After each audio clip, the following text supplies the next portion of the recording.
En su casa de Lima entrevistamos a Jorge Rendón Vázquez, a quien los televidentes conocen por su magnífica novela El botín de la buena muerte, y que ahora está preparando una segunda novela. ¿Cómo es el título de la novela, Jorge?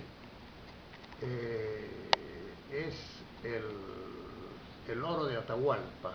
¿Y de qué trata? Es la historia de tres jóvenes judíos que vienen desde Cataluña escapando de la Inquisición. Se enrolan en las huestes que venían a América y participan en la conquista del Perú con Pizarro. Llegan a Cajamarca y asisten a la captura del Inca, a la destrucción de su ejército y finalmente a su proceso y ejecución. No, ese es el tema fundamental. Lo que quiero mostrar ya es el contraste de estas culturas.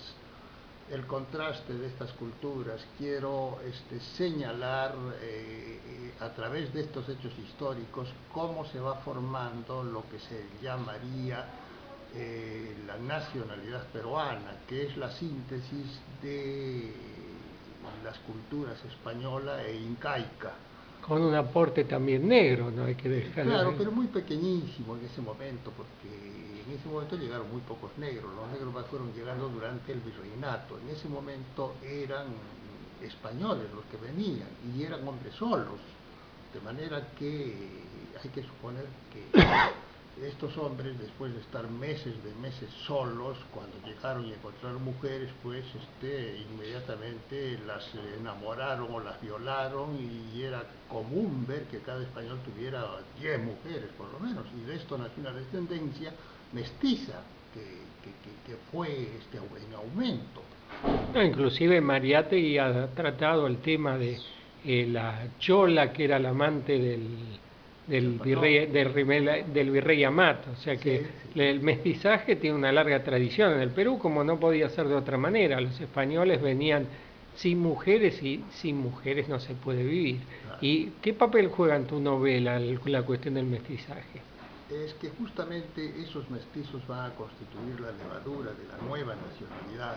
Cuando los españoles, las autoridades españolas, más que los conquistadores españoles, se dieron cuenta de lo que significaba esta nueva masa, se atemorizaron y entonces dispusieron, en primer lugar, que las órdenes religiosas no recibieran a estos mestizos, que estas órdenes eran los centros culturales donde la gente podía aprender a leer, escribir y formarse, incluso profesionalmente. Les niegan también el acceso a las escuelas y, por supuesto, el ingreso a la Universidad Nacional Mayor de San Marcos, que se había fundado en el año 1551. Con ello, la burocracia española de la corona creó un estamento inferior, una casta inferior, que solamente vino a despertar a comienzos del siglo XX, cuando por su número y por su importancia pudo acceder a la educación universitaria. Desde entonces ha cambiado la faz del Perú, desde luego. Somos un país mestizo. País mestizo y con presencia de negros. ¿Podés anticipar cuáles son los personajes principales de tu novela? Bueno, son tres muchachos, de los cuales uno, por supuesto, es el protagonista, que llega acá, ve todo eso, trata de escribirlo.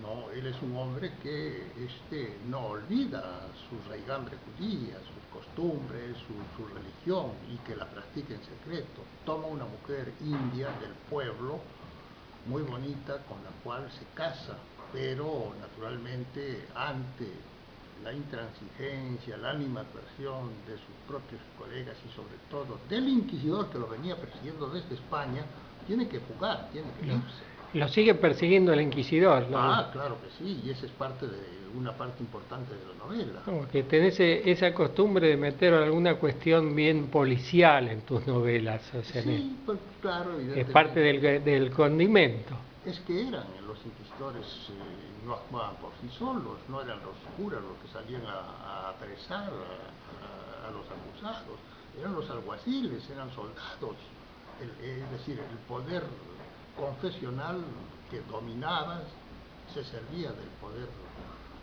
material. La Iglesia tiene un poder en el Perú actual, inclusive, que asombra por la monumentalidad que se ve en las iglesias, en las catedrales y también por las obras de artes. ¿Es parte del protagonista de tu novela, la iglesia? Sí, claro, porque con los conquistadores vinieron los curas, eran los ideólogos de la conquista y de inmediato trataron de evangelizar a los indios, es decir, incorporarlos a su religión.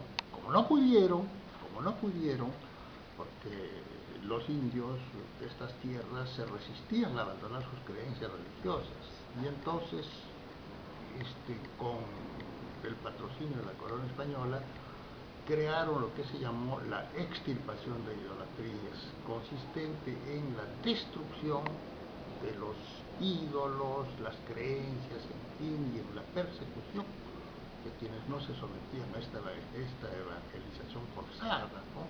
Fue un proceso que duró un siglo, más o menos.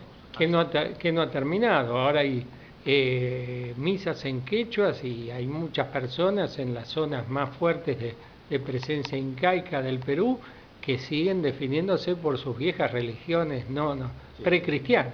Claro, lo has constatado porque tú acabas de venir Así del es. Cusco, sobre Así todo. es. Hay Has una tenido la oportunidad de ver lo que pasa allá. y lo verán las televidentes, porque los televidentes he filmado a una arquitecta que reivindica la religión incaica a pesar de que ella fue bautizada bajo el cristianismo. El solo hecho de que haya subsistido el quechua después de 400 años de silencio obligado, en un idioma que no tenía escritura y que siga subsistiendo la lengua, habla de una actitud de resistencia.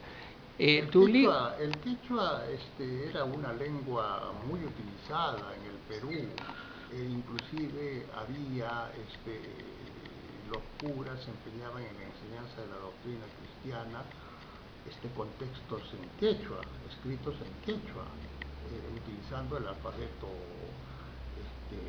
latino, ¿verdad? Pero la proscripción del quechua y de los vestidos y ciertos usos que se conservaban de la época incaica fueron apartados después de la revolución de Tupac Amaru.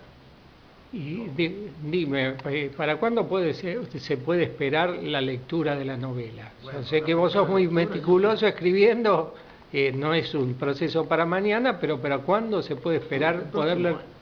Ya está tan avanzado, el próximo año. Tengo el esquema, tengo las ideas fundamentales, simplemente es cuestión de sentarse a la computadora y comenzar a escribirla. Es un proceso que no es, como diría San Martín, no es cuestión de soplar y hacer botellas. Sí, bueno, pero para eso me pasé como 5 o 6 años aprendiendo el oficio.